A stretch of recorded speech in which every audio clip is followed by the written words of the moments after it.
Hi guys, are you looking for a mic na pwede nyo magamit sa inyong mga voice-over or sa pagbablog or even sa inyong mga interview? Check nyo tong TNW A30. Ito po ay isang wireless mic, plug and play na wireless mic na pwede nyo magamit sa pagbablog or sa mga interviews dahil dalawa na po ang kanyang mic. Ito po yung record ng voice ko kapag wala po or hindi naka-plug in yung ating mic. So, maririnig po natin yung ambience, maririnig natin yung aircon. And also, ang kagandahan po dito, meron po siyang noise reduction. Ito, naka-plug in na po siya ulit. Ito po, naka-on po yung noise reduction niya. And kapag i-off natin, so ganito po yung voice ko kapag naka-off po yung noise reduction.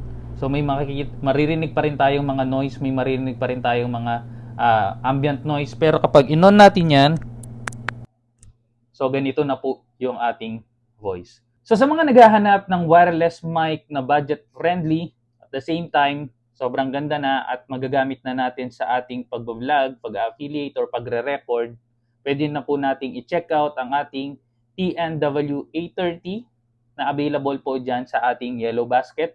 Ang kagandahan po dito, dalawa na po ang inyong mic na pwede nyong gamitin. Kapag nalobat yung isa, pwede nyo pong gamitin yung isa pa. So yun lamang po. Check out nyo na po dyan sa baba.